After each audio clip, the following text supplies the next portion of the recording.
So how you doing? Pretty good? Not bad. How's everything? Don't laugh. Good. Ready to go. Everybody gathers. We say Hello. How are you? Good. How are you? Are you enjoying the neighbor section? I keep saying I'm going to call himself. I did call him. Hello, handsome. How you doing? Yeah, those two little ones did quite admirably. If I had taped, I would have had to too.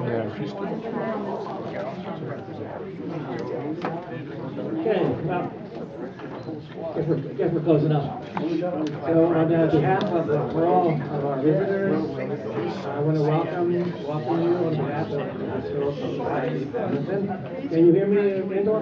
No? Okay. All right. So anyway, and if you want to see the video of this, and thanks to Harry, I thank him monthly for taking a video of everything. And it appears on YouTube. So if you go to Historical Society of Hamilton, scroll down to YouTube, you will see, I think last time I looked up, there was about 20 of the programs on there. I think it's a thrilling thing that we do have these videos. So hopefully somebody 50 years from now, 100 years from now can push a button and see what was going on in Hamilton at this point. So tonight we are here to honor Sabatino Donio. And he came from Italy to Rosedale, and like all the people of that time, worked hard and raised a big family. And although we're honoring Sabatino, I also want to honor his wife too, because she had a lot to do with the 14 children that they had. So we are so pleased and honored to have with us tonight a great grandson who will tell the whole story. But the amazing thing to me is what a legacy that he has left in the form of the fabric of our community today. In agriculture, in journalism.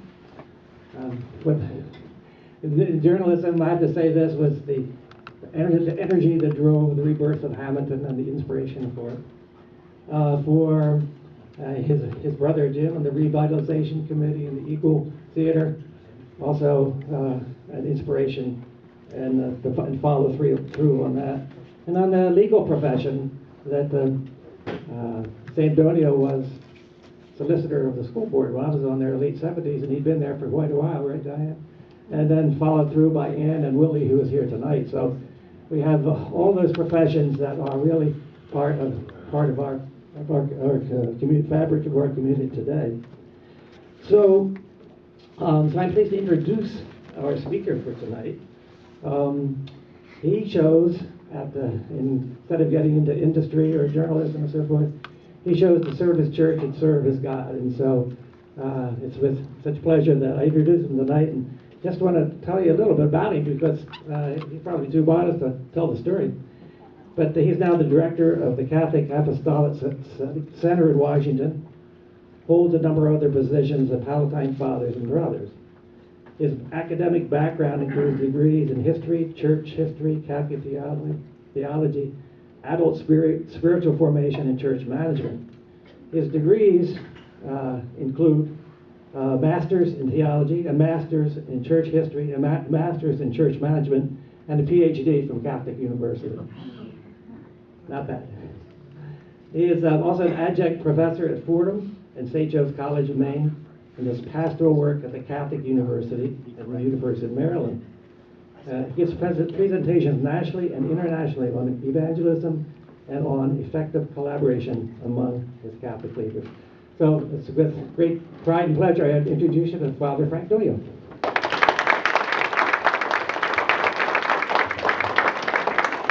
Well, I'm not sure if I'm going to need this. Can you all hear me? Okay, I think that would make life a little easier for me, and I think for you. I was saying to my brother Gabe a little earlier today that I think in the almost 31 years that I've been away from Hamilton, lived away from Hamilton, I think this is the first time that I've come back to do any type of presentation. And I've certainly given homilies and been at masses and things like that, and connected. But I realized it on the way up in the car today. This is probably the first time to come back, and I think this is very appropriate to come back and to celebrate the person who is my great grandfather. And Mr. Parker's mentioned some of the accomplishments of the children and grandchildren of his oldest son, but it's a much larger and much broader family, and some of whom are here tonight, and among cousins and various relatives who are here from both sides of my family, friends and others. If we could just also, when I take I'm not going to launch into a prayer, so don't worry, I'm not launching into a homily. But we've had a couple of significant deaths, one associated with the Historical Society. Lou and Ann DeChico, by the way, they were very involved in the youth group at St. Joseph's when I was in high school. So they were really wonderful people. So we want to just take a moment to remember Ann's Lou's mother, yes, Lou's mother, and then also Gus Tavares, and who died and whose viewing was this evening. And this, the Silver Coin was certainly a place where I spent a lot of time as a high school student, and sat in that one table as you come in where Gus often was, and George, and various of my relatives would be sitting there as well from both sides of the family. So we just take a moment of silence to remember them and commit them to God.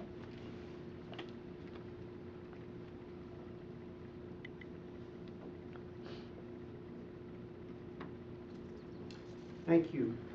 Well, the engine of the long train, as some people may or may not know, my great-grandfather was involved and worked on the railroad. And we'll get into that a little bit, but partially I'm not going to get into too much of his life here in the United States. Very few people, including my own relatives, really know too much about the place where our family emanated from, and how he came here to the United States, and what that was like, the Mezzogiorno at that time. Now, a number of people have heard or have watched maybe the PBS. How many have watched the PBS program, The Italian Americans?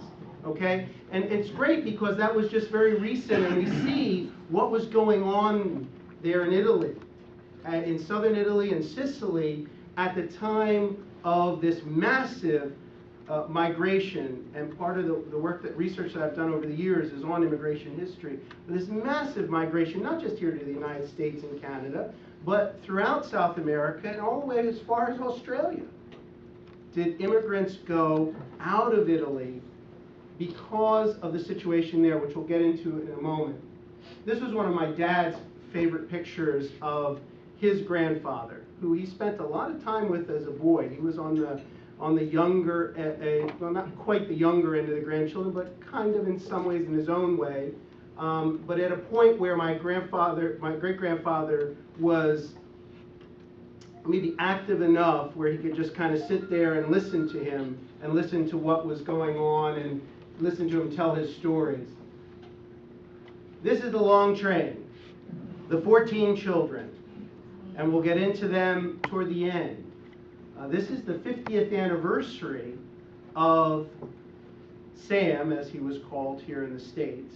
He was baptized Sabatino, but when he came here to the States, he kind of shifted into Sam, which is where a line of Sam Donios have come from, including one who's sitting over there. And so we'll talk about them, and he marries Anna Sion, and we'll talk about that in a few moments, because there's a lot of Hamilton interconnections and Rosedale interconnections with that name as well, whether it's rodeos or lemons or a variety of people. So this is not just, it's a typical Hamilton story. Lots of interconnection that goes on. Longano, Isernia, Molise. This is in southern Italy, in the area of between Rome and Naples, but on the eastern side of the Apennines. My my father would remembered hearing often from his grandfather about how the pine trees and how lush and how green, and he wasn't sure if he was telling him stories until we went back there in 2000. We were supposed to go in 2001. A week after September 11th is when my father and I had arranged a trip, and we had been working on this, and we were planning on going, and we were very excited about this, and needless to say, we didn't go that year. But a year later, we did, and spent time not only in Rome, but also in Lungano. 3 days within the area, all around there, and walked into a bar, meaning in Italian, in Italy, it was more, for coffee and whatever, and where all the wizened figures kind of got together and met, as there are plenty of those places here in Hamilton as well. And we sat down and listened to, and some of my relatives who were in the room may know a story, but we were listening to the story of this man, and he said, oh, he says all this in Italian, and we're getting it translated at that point. He says, yeah, he said, he left here, and his older brother went as well, Domenico. He was right about that. I had the records. I said, oh, this guy isn't telling a story here. This is interesting. So he goes on a little bit more, the old man, and he says, yeah, he said his son got killed on the railroad. He was a soldier, but then he worked on the railroad and he got killed. Giuseppe, he was right about that. He's buried in Oak Grove. So, now what? I said, well, we asked, well, why did he come back? Well, that was the only son, and he had two daughters who were here. They were planning on bringing the wife and the daughters over. But he had two daughters who were here, and one of the son-in-laws was going around the town saying, they're all in the United States. All the land is mine. And so, as soon as the great Uncle Domenico heard this, he went back to Italy and took care of that. And the son-in-law never got anything. But then he told me the story about how they hid in the mountains, in the caves, during World War II. And some of them were partisans in the mountains against the Nazis as they were advancing through southern Italy, and waited until the Americans came and liberated. Lungano at the time, that Sabatino Donio, by the way, this is very mountainous town, in the lush and green, as my father was told by his grandfather, excuse me. This area, before I get into that, this area was ruled by the Kingdom of Sicily. Now, mind you, these are mostly Spanish royal families. They have some connection with the various Spanish, all the way back to the House of Aragon. So, whether it was the Habsburgs, the Bourbons, I mean, this is all tied up with all European history, and this whole portion of southern Italy and Sicily gets just simply taken over again and again and again by a succession of rulers, some of whom only stay temporarily until they go and become kings of Spain. This is the Kingdom of Naples, that when it split, there was what was called the Sicilian Vespers, when portions of the noble family were killed off, and it broke up the two different points. So Sicily goes off on its own as a king, and Naples becomes its own kingdom. Napoleon, the revolution, the French Revolution, affected portions of Europe, particularly the Italian peninsula.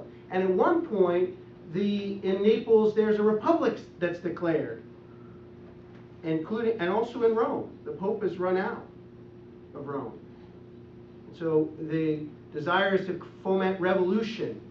This was all through the 18th century and in through the 19th century in the history of Italy. They declare a republic. Later, Napoleon installs his older brother, Joseph, for about 2 years, and then he installs someone else until Napoleon's defeated in 1814. The only reason I put this here is that Joseph then comes to Bordentown in exile. Would you believe? And then returns. He stays for about 20-some years and then returns back to Europe. So you never know where these exiled nobles will end up.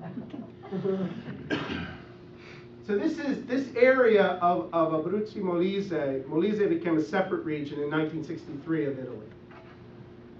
But it was this portion that was on the Adriatic and then came over to the Apennines, kind of like this. This is the kingdom of two Sicilies, or also called the Kingdom of Naples, usually in English, from 1816 to 1860, when the Italian Republic, the Italian Kingdom was declared in 1860-61.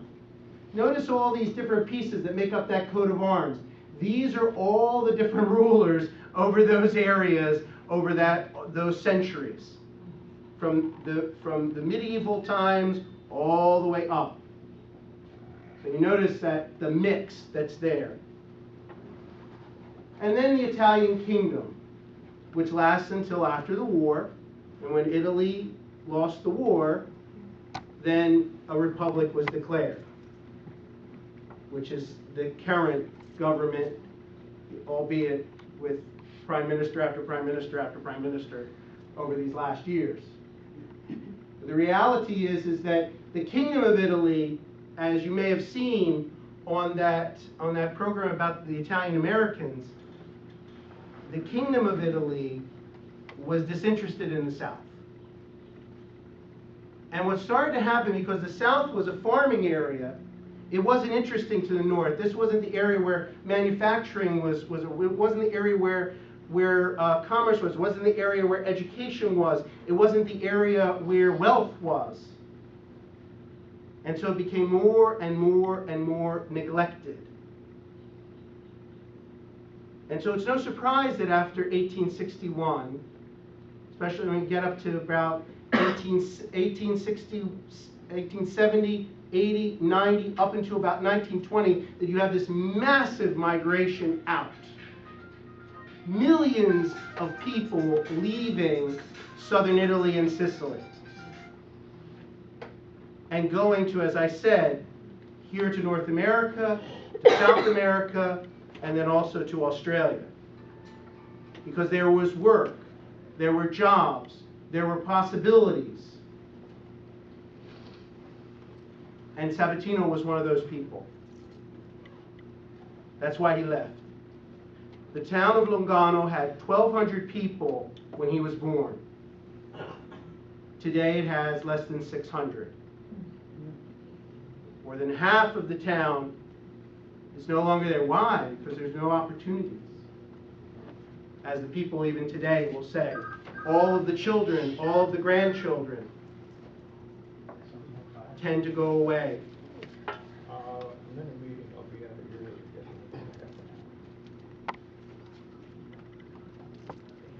So, what's the one thing that I think is important to establish right early on in this is that the actual family name is not Donio. The actual family name is Donia. And as with many an Italian immigrant in that period, it changed when people got here. And it changed for a variety of reasons. The mysteries of time are the reason. It's not on the ship manifest. It doesn't, because it does say, and I'll show you that in a moment, it does say Donia even on the ship manifest. So somewhere along the line that changed, but we have no idea, and there's no family lore that I'm aware of that says that changed. Because as I found out, he really didn't talk too much about then and there. What I've established, and some of this is over there, what we've been able to research is, and I was working with somebody who is from the town there, her family's from the town there, and so she was able to be a liaison, to be able to get information.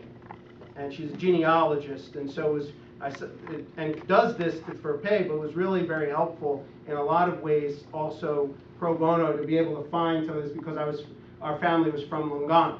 So she found it interesting because it started to intersect with other parts of her family tree and her genealogy. We were able to go back to the 1790s, to 1791, with Epifino Teleforo Donio. Fascinating name, sounds almost Greek in its styling, but very unsure. And that area, of course, keep in mind, also that area had a lot of migration of people from all over the Mediterranean, the Adriatic, as well as then from Spain. As I said, this was an area that was ruled by Spain, so a lot of Spanish customs and a lot of migration back and forth. As well as, interestingly enough, a number of Jews, too. So there were communities of Jews some of whom were baptized, whole communities that were baptized in order to remain in those areas, some of which carried on customs of their families. This is true throughout southern Italy and in Sicily, interestingly enough. The children are all here of this Epifania Teleforo Donio.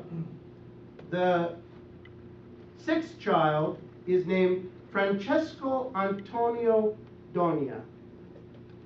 This is where the name Frank in our family emanates from. This was Sabatino's father. Antonio there's a reason for that, and that name too, Tony and Anthony, has gone through the family line as well. And I could never quite figure out why. Because when I have a picture over my bed that was in my grandfather's, some of my cousins will remember this picture of St. Anthony. It was over the bed, and I have it over mine. It was one of the, I got all the religious things after my grandmother died. It's like, oh yeah, the priest, here we go. So there's this beautiful picture of St. Anthony. I said, why would he have had this picture of St. Anthony? Until we went back to the town. And just like here, with Our Lady of Mount Carmel, the town's patron is St. Anthony of Padua. And they would have processions, and they would have festas, all for St. Anthony. And this, so now it was starting to come together. Why this name Anthony? Because of to honor the patron saint of the town. Later, Sabatino even names one of his children, who's born on the feast of Our Lady of Mount Carmel, Carmine, who was better known as Newt.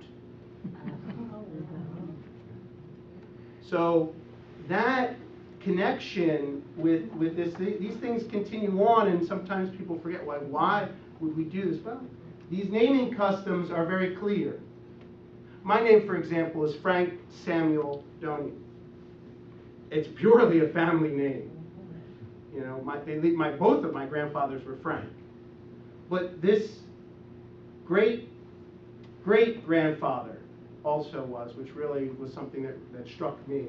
And I think many have had that. Many Italian Americans, if they go back, they'll find that. So Francesco then has 4 children. Only two of them really live. 3, but the one dies fairly young, Domenica. She remains in the town. Domenico, as I said, comes to the United States for a time after his brother, his younger brother, comes here. So he has the older brother then come after. And then Sabatino comes in, as we'll show you in a moment. He's born then in 1871. It was funny, if you ever have to look for records, it's really kind of a funny situation. and we couldn't find a birth record. We couldn't find a baptismal record. I went to the local church, and I'm looking through the baptismal records, and then I found that there was a gap of about 250 years of records stuck in a cabinet. And I'm going through these records, and about 20 years, it was 50 years worth were missing. They were destroyed in the war, portion of them. But we go to it turned out when my father and I got there, we would go to walking around town, and we find out then that the mayor of the town is a relative. That's not surprising. Is a relative. And when he found out that we had some distant relation, and all of a sudden everything everything opens, and we can't find this birth record. Suddenly, then he calls the chief of police, and the chief of police comes out, and he looks like my Uncle Buddy, Father Tom's father. I said, "Oh my gosh!" And they all had the nose. They all had the nose that so many of the Donios had. It was amazing. It was that disconcerting in some ways when you were there. But he comes out with this book. They pull the book right onto the desk. Open up the book, and there's this piece of paper in there that was put there in 1871. And the piece of paper tells an interesting story, because the family were goat herders and shepherds. Now Francesco, his father, was mayor of Longano, but he was also a shepherd and a goat herder. And in the winter, what they would do is that they would go down from the mountains down into the plains where it was warmer to be able to graze, not too far from the Mediterranean Sea, to be able to graze the goats and the sheep.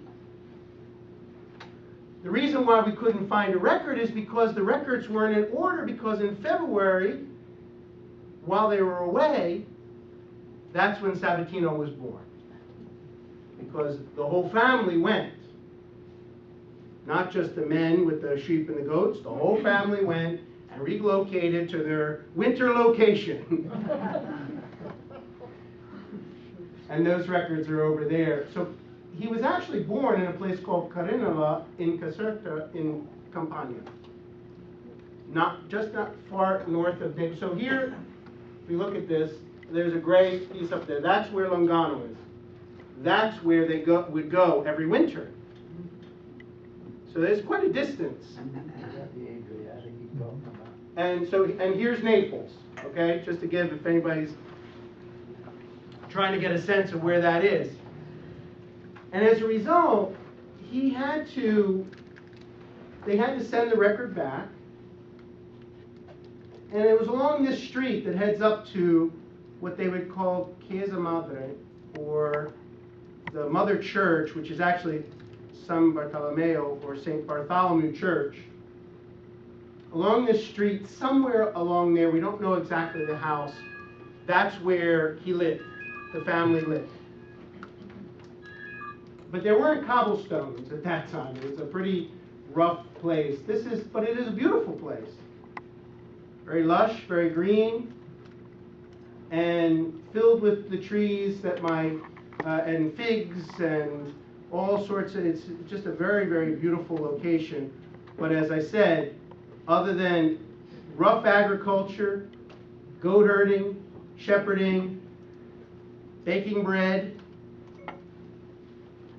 there's not a lot of work there. You forgot the limoncello. What's that?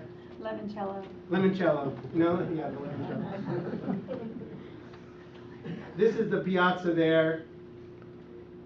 That was the last thing that you saw, because the town gate is, and there's a little chapel that's there to San Rocco in the piazza. He leaves the town gate. He's 20 years old, has one bag, gets on a ship in Naples, and never returns. Common story. It's a year before Ellis Island opens. This processing, the Immigration Processing Center at Ellis Island. So he didn't go to Ellis Island. He arrived in New York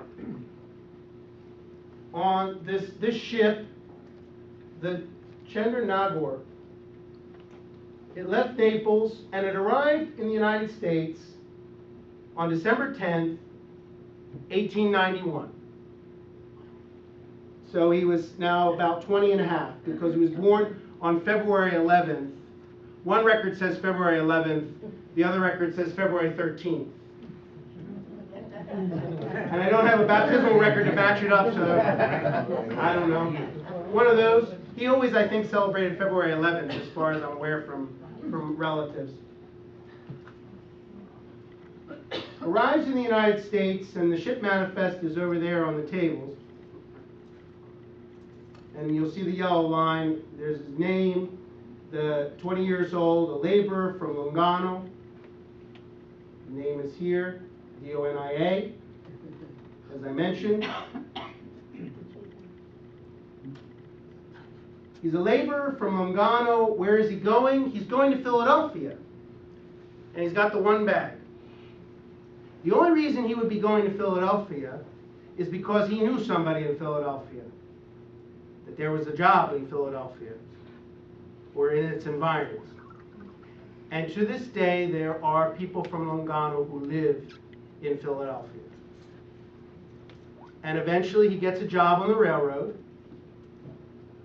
And I don't have any records of how he ended up in Rosedale, other than there was Winslow Junction nearby.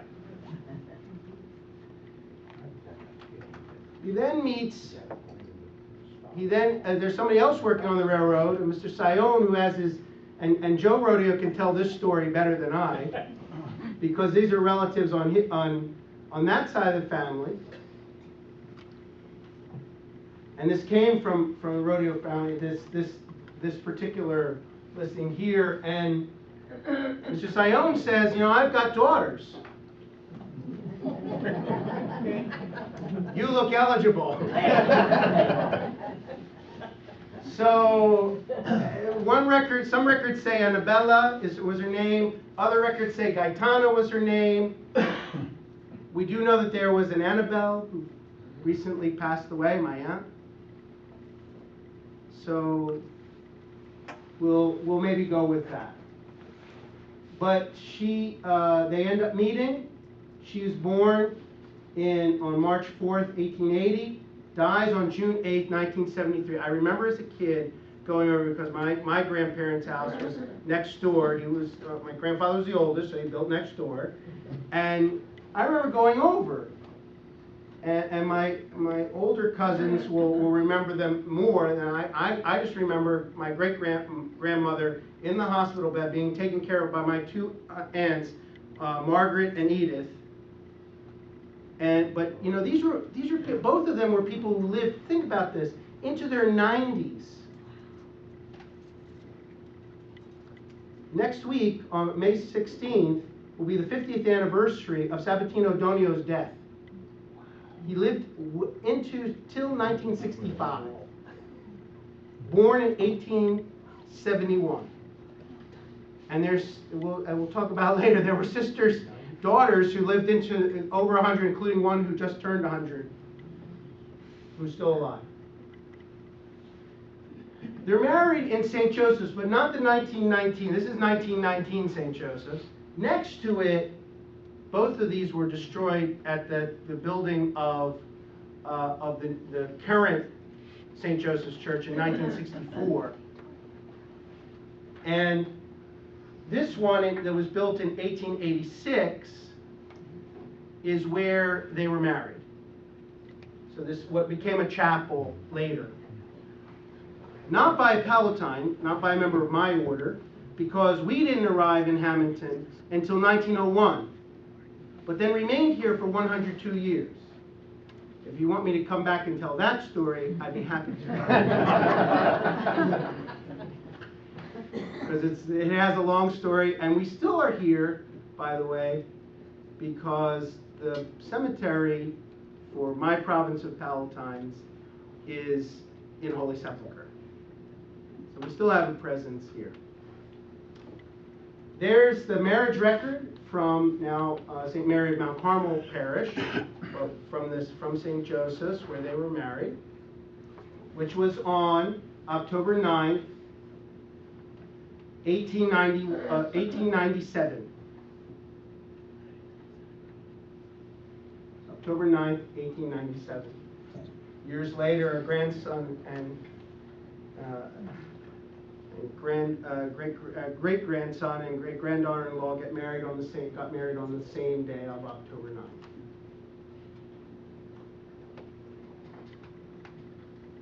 So Sam and Anna, as he went by Sam, Sam got he was on the railroad. He was a farmer as well, and we'll talk about that in a moment.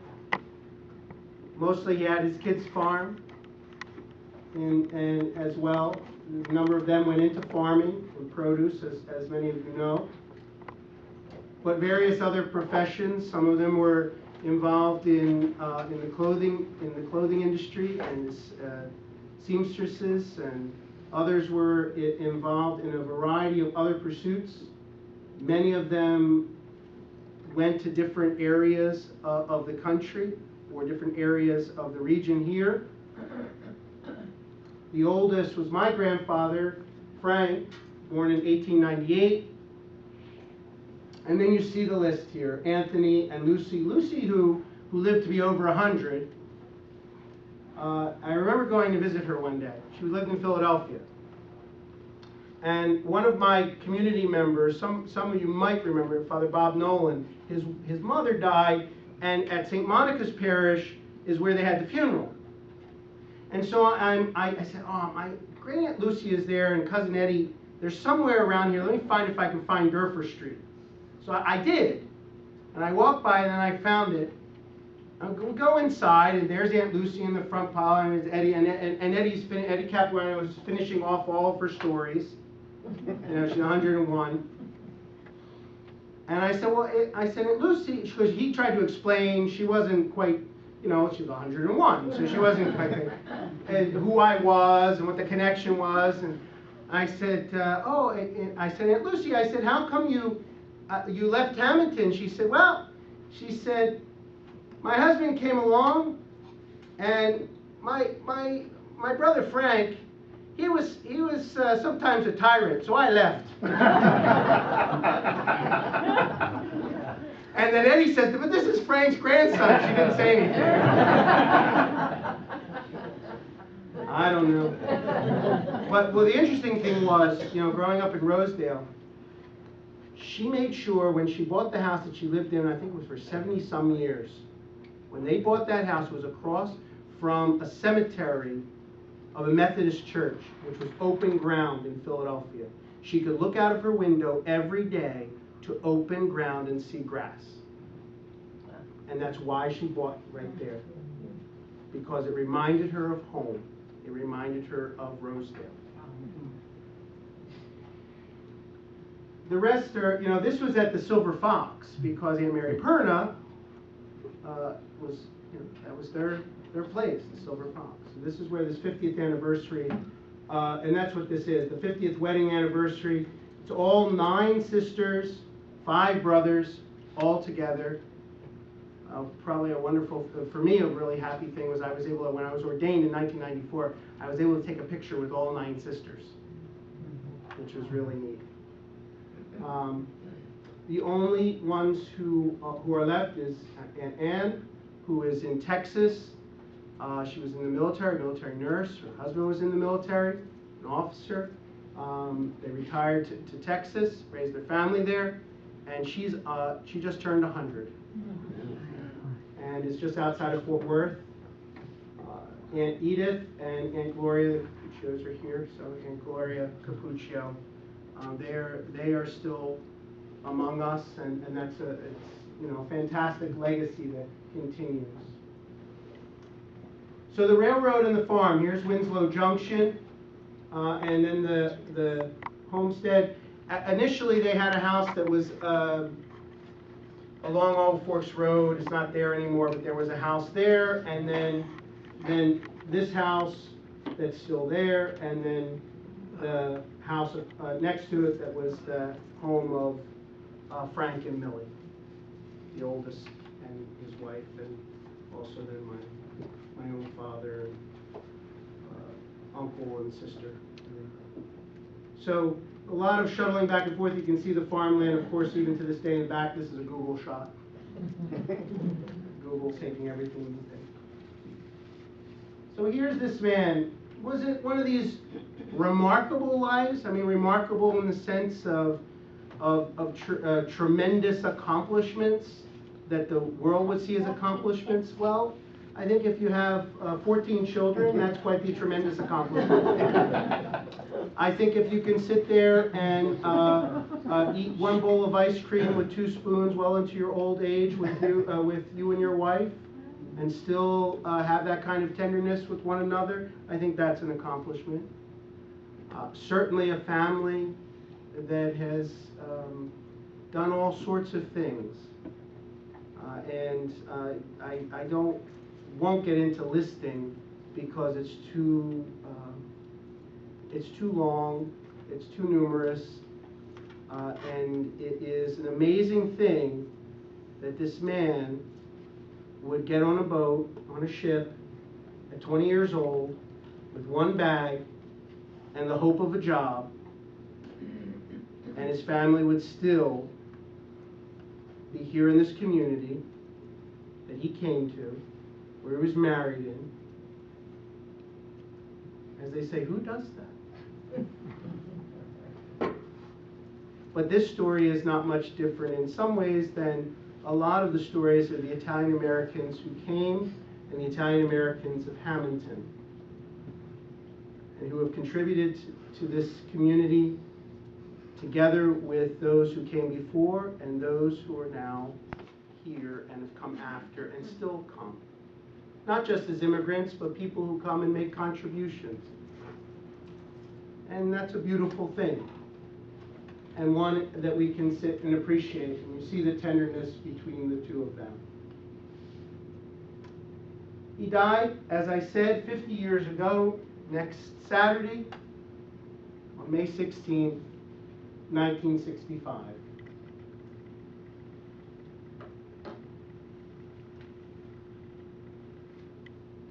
It was quite a thing to go back to Lugano back in 2008 with not only my father, but with my brothers as well. And to stand in that church that he was baptized, most likely baptized in, even if we couldn't find a record, and to be in the town, and to take in that heritage, and to recognize what a gift that God has given in being able to then have that courage to go and do something into the unknown, and then what kind of a legacy that can leave. So I thank you for your attention, and if there's any questions or thoughts you might have, I'd be happy to answer what I can. Thank you.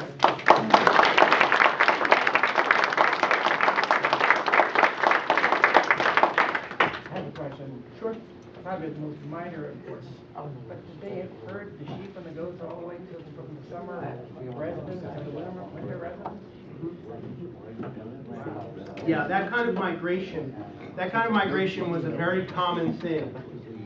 You would come down from the mountains and then move down into the areas where you could keep your sheep and your goats alive through the winter.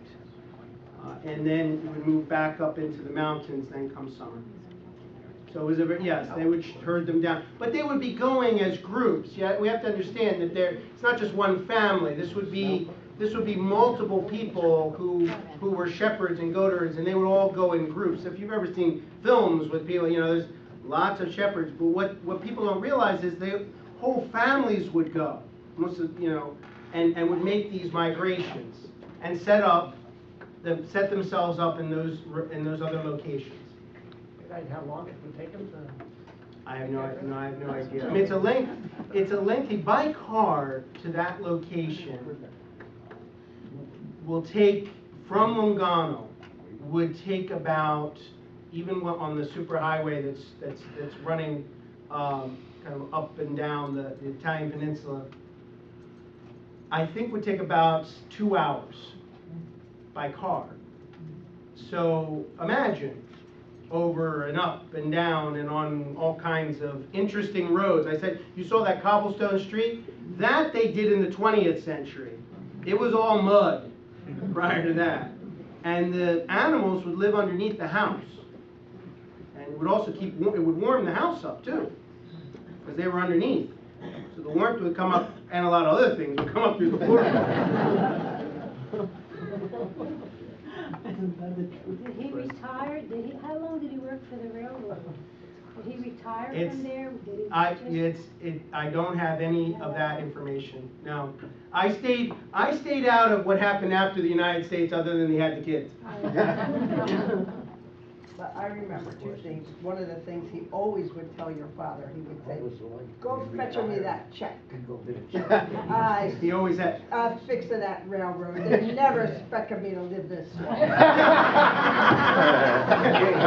pension check. Maybe, and there are some of my relatives here, and others who are from the area there and knew him. Maybe somebody would be able to fill that in, but I don't know. What's that? The retirement, when he was retired. Yeah, he retired, and But when, do you know?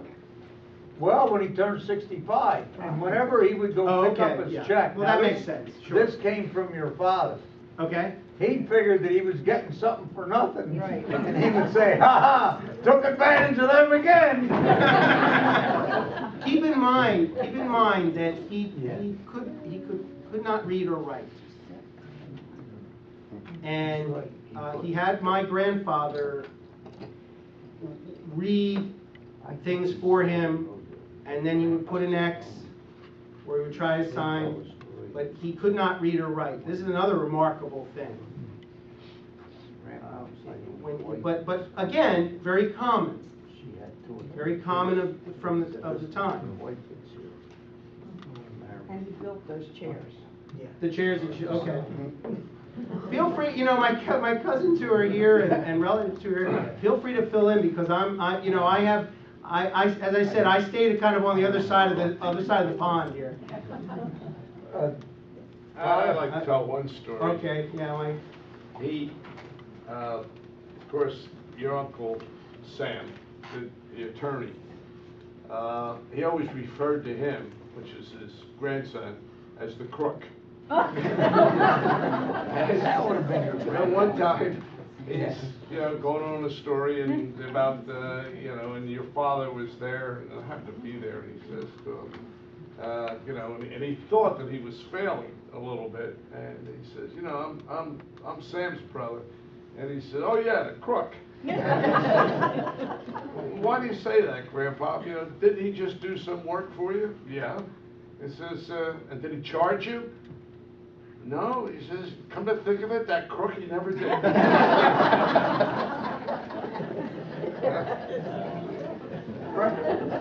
Frank, Joe. it may be a wise Sage of Rosedale speaks. Yeah, it may be a wives' tale, or a fairy tale, but they claim that your grandfather was working for Grandpop Sion. He was the foreman on the railroad at that time. I know he became the foreman eventually. And he said, my wife and the girls are coming over.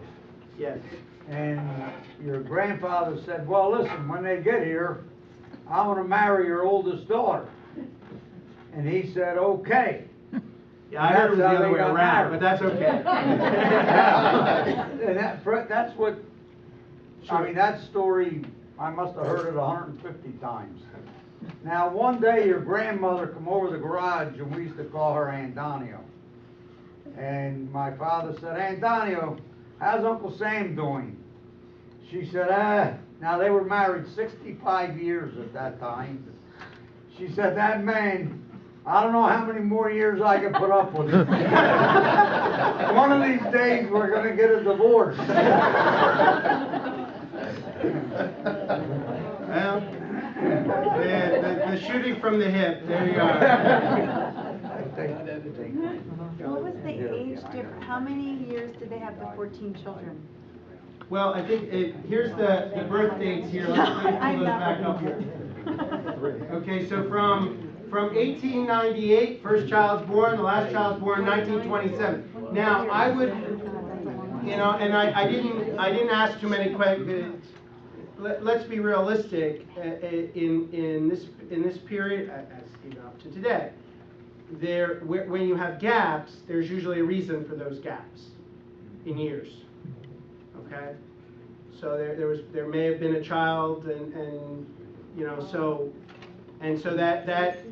that may be what went on there. We don't know. It wasn't really in families. Often those things weren't necessarily talked about in that era. So that may be what some of the gap periods are. Well, so how old was he when they had their first? Kind of a change of life, maybe. Well, and as the, you know, as the point, you know, the point's been made, in any large family, then the older siblings become the caregivers as well. And this is what happened in the family. She would go back out and work on the farm right after she had it. Well, and I found that was still the case in Lungano. That you would have these older women who were still dressed in black, you know, in full widows wear, and they were out on the fields because the men were either sitting in the piazza doing nothing, or they were out somewhere else working. And who was taking care of things? It was all in the town. It was the women, and the farm was taken care of by the women.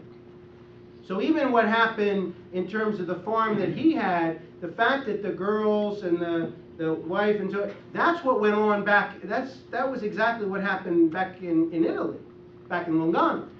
So this wasn't anything new or strange. Another thing about the cuisine.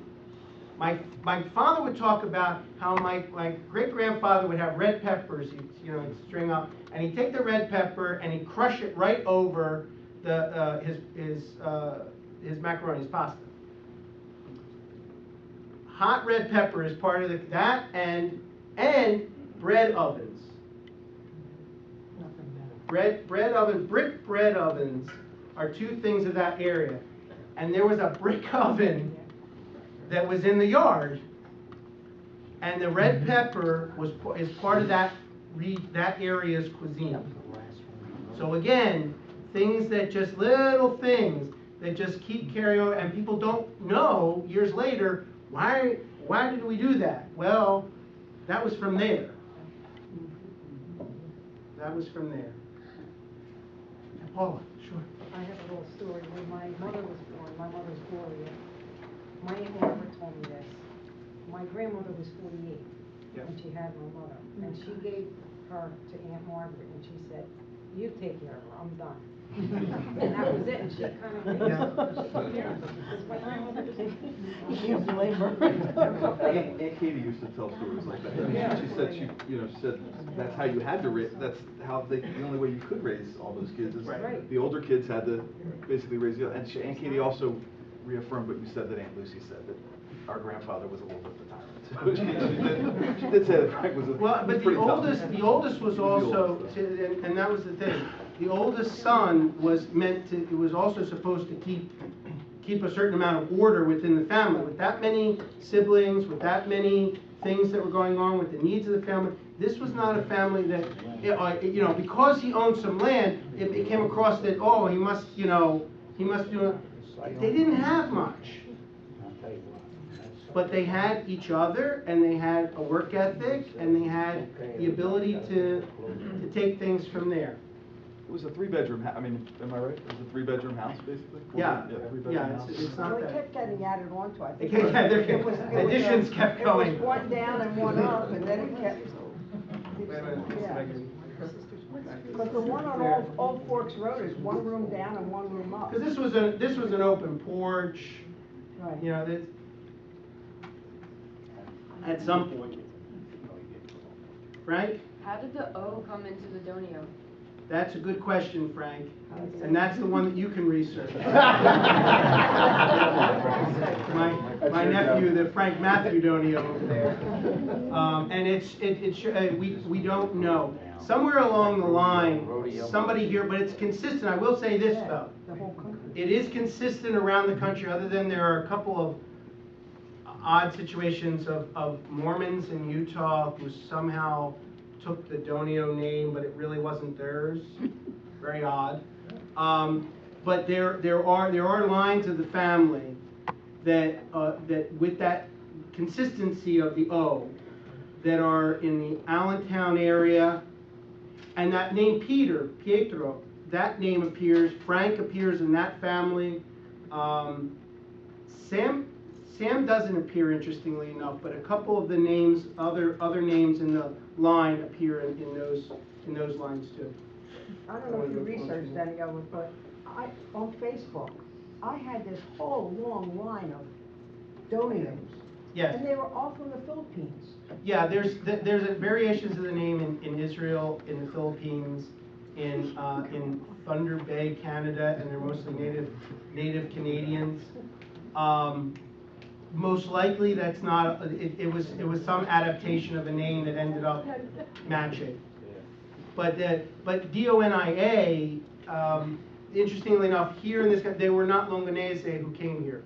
So that's the interesting thing, is that the people from Longano who came, it was Doni, it ended up changing to Donio.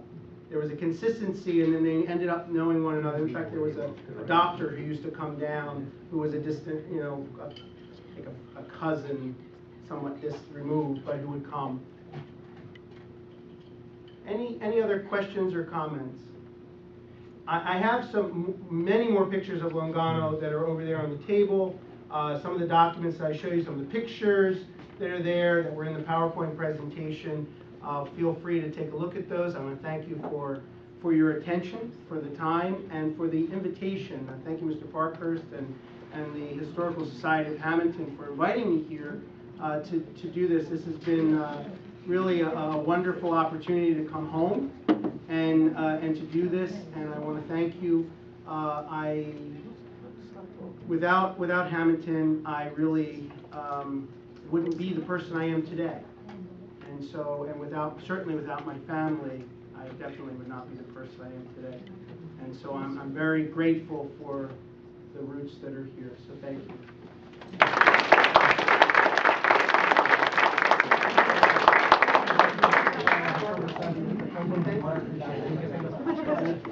Very nice.